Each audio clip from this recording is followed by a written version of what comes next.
जय भोजपुरी, जय भोजपुरिया।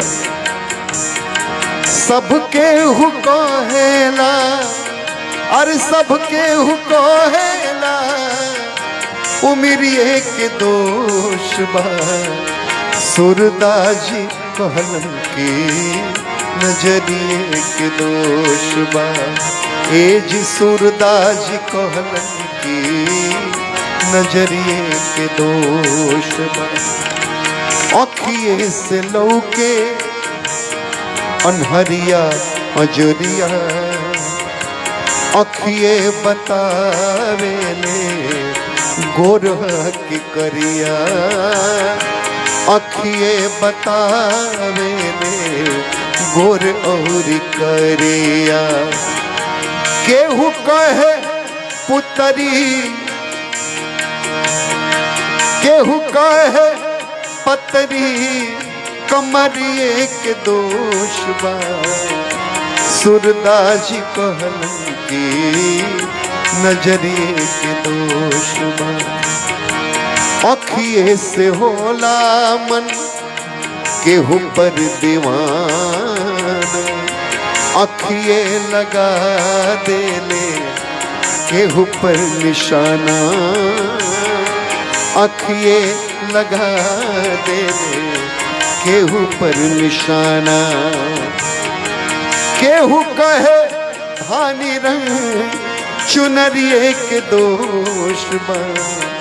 सूरदाजी कहलन की नजरिए के दोष बा।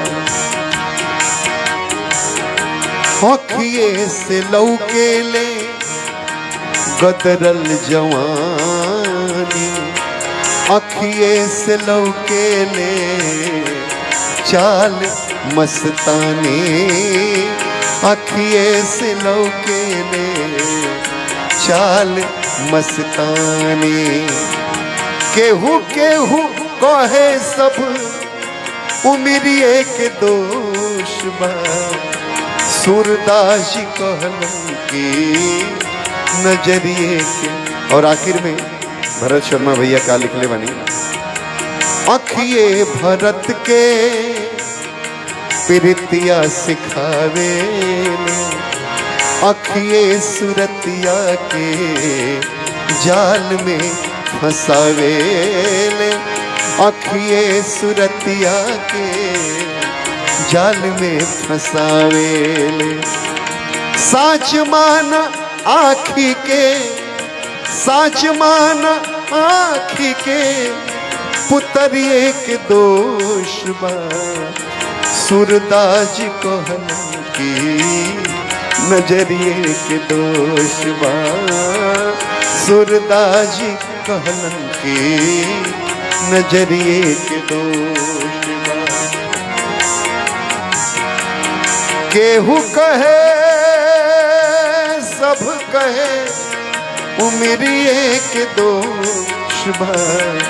सूरदाजी कहलन की नजरिए के दोष बा। सूरदाजी कहलन की नजरिए के दोष बा। नजरिए के दोष बा। नजरिए के दोष।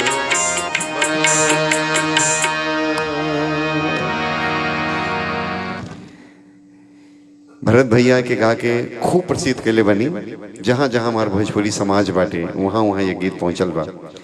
हमरा मुँह से कैसन लागल है ये गीत आप सब कमेंट बॉक्स में जरूर लिख के बताएं। भरत भैया हमारे का आशीर्वाद दिले बनी, आप सब भी आशीर्वाद दें ताकि हम अपना भोजपुरी के सही दिशा में